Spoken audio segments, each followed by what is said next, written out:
is domestic violence? Domestic violence is violence by one in domestic settings such as marriage. Children also can be involved in domestic violence. People always think that domestic violence in terms of physical assaults that results in visible injuries to the victim, but it is more than that. There are many types of domestic violence. It can be emotional abuse, physical abuse, economic abuse, and many more. The victims of domestic violence are usually women. We know that every 9 seconds women are sexually assaulted by men. We're going to touch on types of abuse, which is much more popular in our societies. So for the first one is control. The second one will be physical abuse. Third one will be sexual abuse. And the fourth one will be emotionally abuse. So for these 4 types of abuse, I'm just going to simplify in a very easy way. So for controlling, from the word itself, we can already know that controlling is when your spouse or your partner is controlling over your life. That's it. And then the second one will be physical abuse. Physical abuse, such as beating you up, is like more very aggressive that it will show on your physical side. And then there will be sexual abuse. Sexual abuse is when your partner or your spouse forcing you to have sex with them to satisfy their pleasure. And last but not least is emotionally abuse. Emotionally abuse, in other simple words, is brainwash. So other than these 4 types is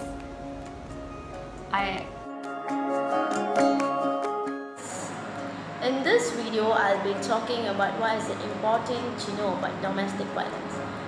It is actually important to know about domestic violence because it will help you to communicate with the victim in a proper way. You know, I have had some friends, as in survivors, they told me these things before, that they have friends, family that asked them these few questions after they disclosed, such as, but what are you wearing?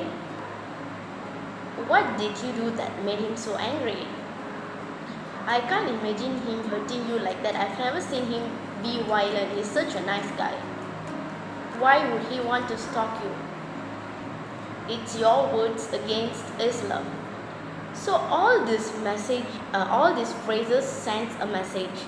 So I think we should start avoiding all these phrases or all these dialogues. We should stop saying this to the victims. So it is actually important. This is why I said it is actually important for us to know the importance of domestic violence. Besides that, you can also educate others. You know, when you have knowledge about domestic violence, you will tend to educate others. You can tell them the ways to prevent it. You know, what are the do's and what are the don'ts. So I hope this video helps you guys, and thank you for watching it. Thank you guys. Important to be a good listener, listen to their problems and all that.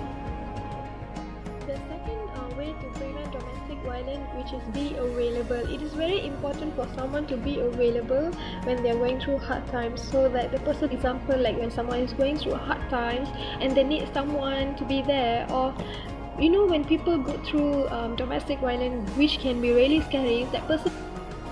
The third and last way to prevent domestic violence is by checking regularly. It is very important to check in regularly for there and be there forever. I think that's all. Thank you. You might think that one of the way to end all this painful thing is by killing themselves. So it's very important to be there and understand like how things are going on. So I'm going to talk about ways to cope with domestic violence.